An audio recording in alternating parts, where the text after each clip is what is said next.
శ్రీమాత్రే నమ. జయ గురు దత్తాత్రేయ నమ. ఈ వీడియోలో మనం కుజ స్తంభన గురించి తెలుసుకుందాం. ముఖ్యంగా అక్టోబర్ 20వ తారీఖు నుంచి జనవరి 21వ తారీఖు మధ్యలో కుజగ్రహం కర్కాటక రాశి యందు సంచరిస్తూ అదే రాశిలో సుమారుగా 93 రోజులు ప్రయాణం చేసి వక్ర గమనంలో తిరిగి మనకి జనవరి 21న వక్ర గమనంలో మిథున రాశిలోకి ప్రవేశించడం జరుగుతుంది. మళ్ళా మిథున రాశి నుంచి తిరిగి ఏప్రిల్ 2వ తారీఖున కర్కాటక రాశిలోకి రుజుగతిలో ప్రవేశించడం జరుగుతుంటుంది. అంటే మొత్తం ఇంచుమించుగా మనం ఈ కుజుడు కర్కాటక రాశిలో ఉండగా ఏర్పడబోయే ఫలితాలు వివిధ రాశుల మీద ఏ విధంగా ఉంటుందన్న విషయాన్ని మాత్రమే ఈ వీడియోలో తెలుసుకుందాం. దాని తర్వాత జనవరి 21 నుంచి ఏప్రిల్ 2 వరకు మిథున రాశిలో ఉన్నప్పుడు ఏ ఫలితం ఇస్తాడన్నది అది ఇంకొక వీడియోలో తెలుసుకుందాం. అయితే పర్టికులర్గా ఇప్పుడు ఈ కుజగ్రహం గురించి కర్కాటక రాశిలో ప్రవేశించగా పర్టికులర్గా వీడియో చేయడానికి ఏంటంటే, సాధారణంగా కుజుడు ఒక రాశి నుంచి ఇంకొక రాశిలోకి మారడానికి 40 నుంచి 45 రోజులు తీసుకోవడం జరుగుతుంటుంది. అయితే ఇది ఇంచుమించుగా ఈ 93 రోజుల ప్రయాణంలో మరి ఇదే రాశిలో కుజుడు వక్రించి నెమ్మదిగా వెనక్కి వెళ్ళడం, ఏ గ్రహం అయినా సరే వక్రించే ముందు రుజుమార్గంలోకి వెళ్ళే ముందు ఒక విధంగా స్టడీగా ఉంటాయి. అయితే కుజుడు ప్రత్యేకంగా కొన్ని రోజులు ఏమాత్రం మూమెంట్ లేకుండా ఒకే పాయింట్లో కొన్నాళ్ళ పాటు ఉండడం జరుగుతుంటుంది. సో ఎక్కువ రోజులు ఒకే రాశిలో ఉండడం కూడా ఒక విధంగా కుజ స్తంభన అని చెప్తూ ఉంటారు. ఇదంతా కూడా ఆర్థిక మ్యాథమెటికల్ సంబంధించినటువంటి పాయింట్. కేవలం మన జ్యోతిష్ శాస్త్ర ప్రకారం కుజుడు అక్టోబర్ 20వ తారీఖున పునర్వసు 4వ పాదంలో ప్రవేశించి డిసెంబర్ 6, 7 తారీఖులో వక్ర గమనం పొందడం జరుగుతుంది. ఇది ఇంపార్టెంట్. అంటే డిసెంబర్ 6వ తారీఖున కుజుడు వక్ర గమనంలోకి వెళ్తాడు.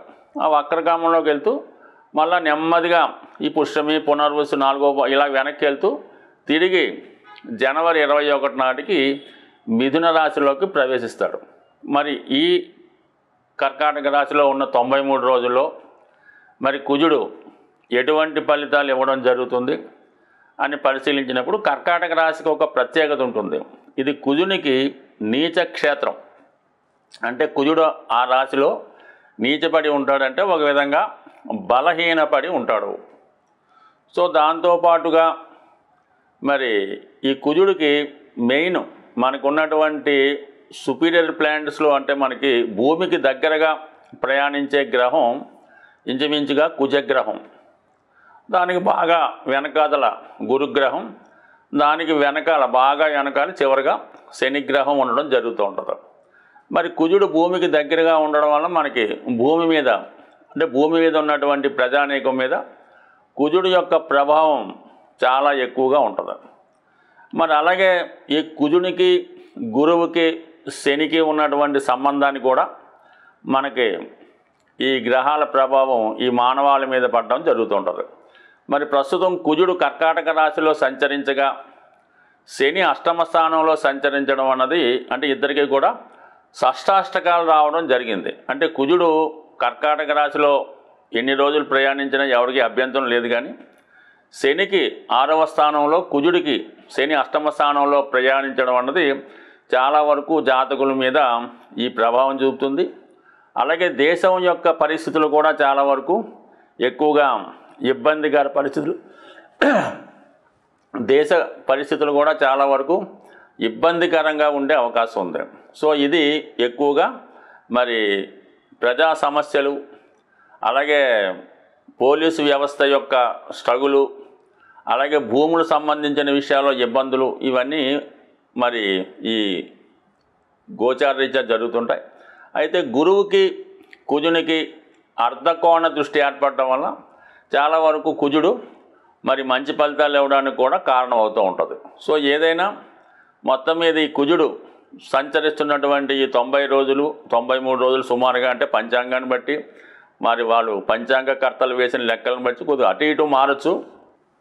మనం తీసుకున్న పంచాంగం ప్రకారం ఈ 93 రోజుల్లో వివిధ రాశుల మీద కుజగ్రహ ప్రభావం ఏ విధంగా ఉండబోతుంది అన్న విషయాన్ని తెలుసుకుంటూ చివరిగా మరి కుజగ్రహానికి ప్రస్తుతం జరుగుతున్నటువంటి సమస్యలకి ఏ విధమైన పరిహారం చేయాలన్నది కూడా ఈ వీడియో చివరిలో తెలుసుకునే ప్రయత్నం చేద్దాం. కర్కాటక రాశి వారికి కుజుడు ఈ అక్టోబర్ 20న స్వక్షేత్రంలోకి ప్రవేశించడం జరుగుతుంది. ఒక విధంగా ఈ రాశి వారికి విశేషమైనటువంటి ధైర్య సాహసాలు ఏర్పడి ఏ పనైనా సాహసంతో చేయగలటువంటి ధైర్యాన్ని కూడగట్టుకోవడం జరుగుతూ ఉంటుంది. అయితే కుజుడు కర్కాటక రాశిలో బలహీనపడుతూ ఉంటాడు. అంటే నీచ స్థితికి రావడం వల్ల వ్యక్తిగతంగా దీనివల్ల కర్కాటక రాశి వారికి పెద్దగా వచ్చే ఇబ్బంది ఏమీ లేదు. ఇందులో ఎక్కువగా ఏముందంటే మనం అబ్జర్వ్ చేసినప్పుడు దశమ స్థానాధిపతి కుజుడు రాశిలో ప్రవేశించాడు. దానివల్ల జాతకుడు స్వయం కృషితో ఎవరి మీద ఆధారపడకుండా ఉద్యోగ ప్రయత్నాలు చేస్తే అవి 100% ఫలించే అవకాశం ఉంది. జాతకుడు స్వతంత్రంగా ఎదగడానికి ప్రయత్నం చేస్తాడు. తనకు నచ్చిన పని చేస్తాడు, నచ్చిన ఉద్యోగాన్ని చేస్తాడు, నచ్చిన వ్యాపారాన్ని చేసుకుంటాడు. ఇది ఖచ్చితంగా జాతకుడికి విజయ అవకాశాలు పెంచుతాయి. ధైర్యంగా ముందుకు వెళ్తాడు. తన ఆత్మవిశ్వాసంతో తనలో ఉన్నటువంటి టాలెంట్ రుజువు చేసుకునే విధంగా జాతకుడికి సహాయపడుతుంది. ముఖ్యంగా దశమ భావ ఫలితాలు జాతకుడికి అభివృద్ధి కలుగుతాయి. ఉద్యోగ విజయాలు లభిస్తాయి. ఉద్యోగంలో అభివృద్ధి కలుగుతుంది. దాని తర్వాత భాగ్యాధిపతిగా రాశిలో ప్రవేశిస్తాడు. అంటే భాగ్యస్థానం నుంచి భాగ్యస్థానంలోకి రావడం అన్నది జాతకుడికి అనూహ్యంగా విదేశ ప్రయత్నాలు ఫలిస్తాయి. ఏదైనా పుణ్యక్షేత్రాలు దర్శిద్దామని అనుకున్న వాళ్ళకి కానీ, విదేశంలో ఉన్నటువంటి తమ తల్లిదండ్రులు కానీ సంతానాన్ని కలుసుకుందాం అనుకున్న వాళ్ళకి ఇది ఒక అద్భుత అవకాశం మాట. అంటే ఒక రాశిలోకి ఒక నీచగ్రహం ప్రవేశించినప్పుడు ఆ రాశి సంబంధించినటువంటి వాడు విదేశం వెళ్ళడం కానీ, తాను ఉన్న ప్రాంతాన్ని విడిచిపెట్టవలసి రావడం కానీ జరుగుతూ ఉంటుంది. అలాగే భూములు స్థిరాస్తులకు సంబంధించినటువంటి వ్యవహారాల్లో విజయం లభిస్తుంది. అంటే జాతకుడికి పంచమ భావ ఫలితాలు అంటే తన అదృష్టం కలిసి వస్తుంది. టాలెంట్ రుజువు చేసుకుంటాడు. మరి సంతాన విషయంలో శుభవార్తలు వింటాడు. వృత్తిలో మార్పుకి చేయు ప్రయత్నాలు ఫలిస్తాయి. అలాగే దశమ భావ ఫలితాలు తన కర్మస్థానం, జీవనోపాధికి ఏ విధంగా ధనం సంపాదిస్తాడు, తన బాధ్యతలు ఏ విధంగా నిర్వహిస్తాడు అన్నది దశమ స్థానం చెప్తుంది. ఈ రెండు భావాలు జాతకుడికి ఖచ్చితంగా అనుకూలిస్తాయి. కర్కాటక రాశి వారికి రాశిలో ఉన్నటువంటి కుజుడు ఎస్పెషల్లీ నీచ స్థితి మాత్రం పొందే అవకాశం ఉండదు. వాళ్ళకి మంచి ఫలితాలు ఇవ్వడమే జరుగుతూ ఉంటుంది.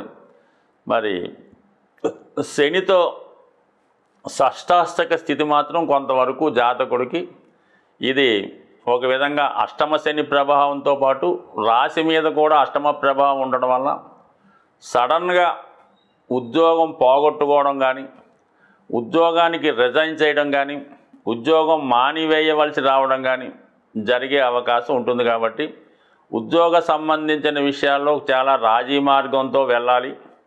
ఎటువంటి తొందరపాటు నిర్ణయాలు కూడా వృత్తి విషయంలో తీసుకోకూడదు. సో ఏదైనా ఈ విషయంలో జాగ్రత్తగా ఉండాలి.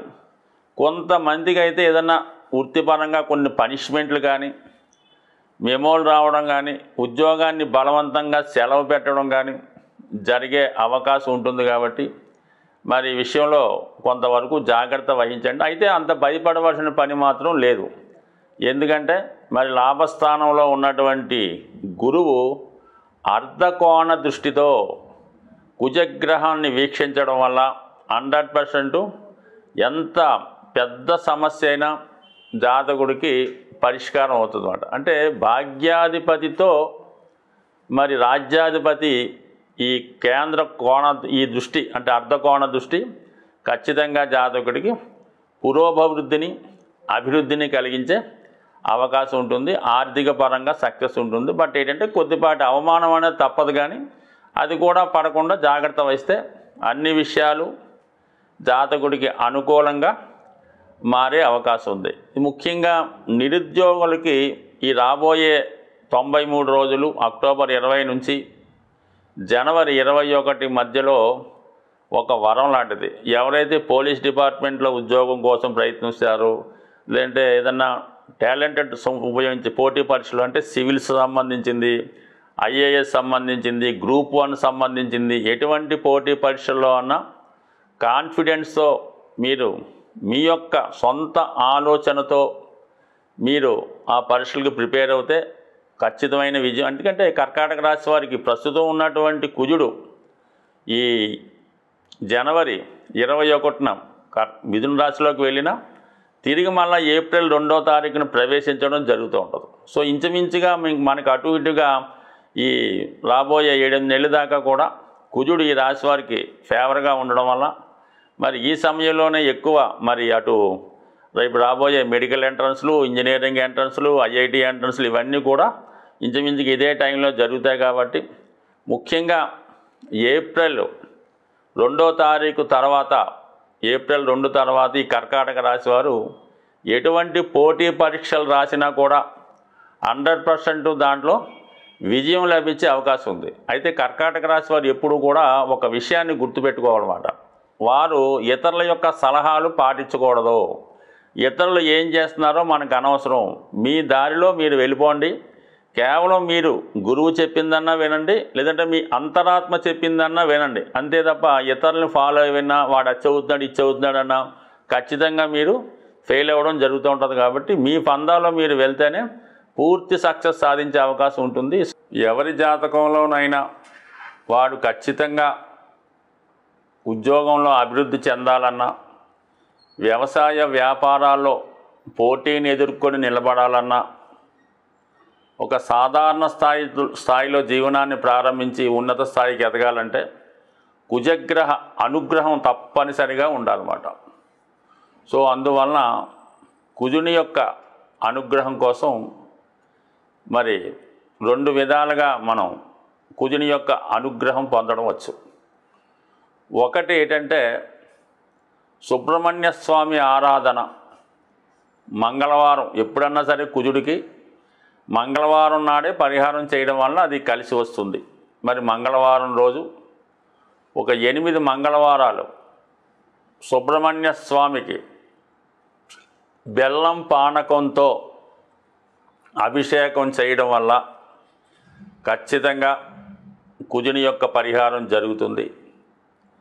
మరి ఇంకా ఎక్కువ ఇబ్బందులు ఉన్నాయి అనుకున్నవారు కుజుని యొక్క అనుగ్రహం కోసం మరి కుజగ్రహ జపం, కుజగ్రహ హోమం చేయవలసి ఉంటుంది. అలాగే సుబ్రహ్మణ్య స్వామి అంటే మనకి కృత్తికా నక్షత్రం వచ్చిన రోజు సుబ్రహ్మణ్య స్వామి కంటే కృత్తికా నక్షత్రం అనేది అగ్ని నక్షత్రం, దానికి అగ్ని అధిదేవత. ఆ రోజు సుబ్రహ్మణ్య స్వామి వారి విగ్రహానికి ఆలయంలో పాలతో అభిషేకం చేయడం వల్ల ఖచ్చితంగా కుజునికి సంబంధించినటువంటి సమస్త దోషాలు పరిహారం అయ్యే అవకాశం ఉన్నది. అది ఒక విధంగా మనకి ఒక గ్రంథంలో బాగా మండుతున్నటువంటి నిప్పులని పాలతో ఆర్పడం వల్ల కుజదోషం లాంటిది పరిహారం అవుతుందని. అంటే కుజుడు అగ్నితత్వ గ్రహం.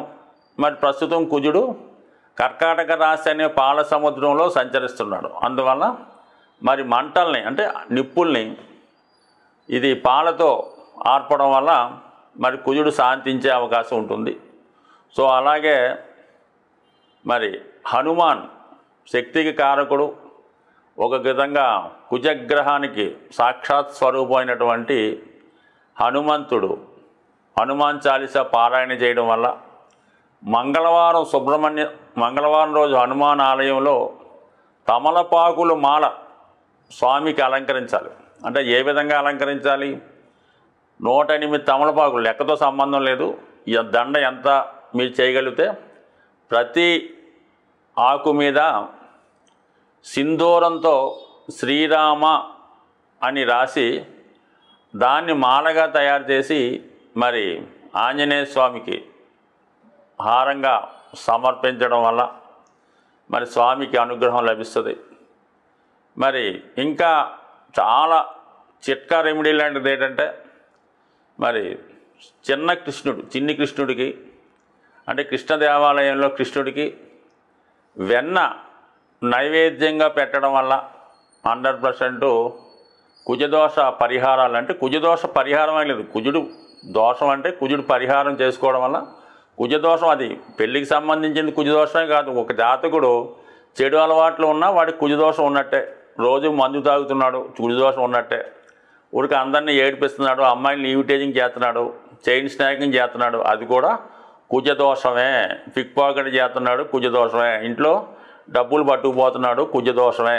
అందువల్ల కేవలం వివాహానికి సంబంధించింది కాదు, ఈ కుజదోషం ఉన్నవాళ్ళు ఇటువంటి పనులు చేస్తూ ఉంటారు. అంటే ఏదైతే పోలీసు వాడు పట్టుకుంటే జైల్లో వేస్తారో అవన్నీ కూడా, ఆ నేరాలన్నీ కూడా కుజదోషానికి సంబంధించినవే. కాబట్టి మరి ఈ కుజదోషం ఉన్నవాళ్ళు ఈ విధమైన పరిహారం చేయడం వల్ల ఇంకా బాగా, అంటే రోజు ఒక 8 రౌండ్లు గ్రౌండ్లో స్పీడ్గా మరి పరిగెత్తడం వల్ల కూడా కుజదోషం పరిహారం అయ్యే అవకాశం ఉంది. స్వస్తి.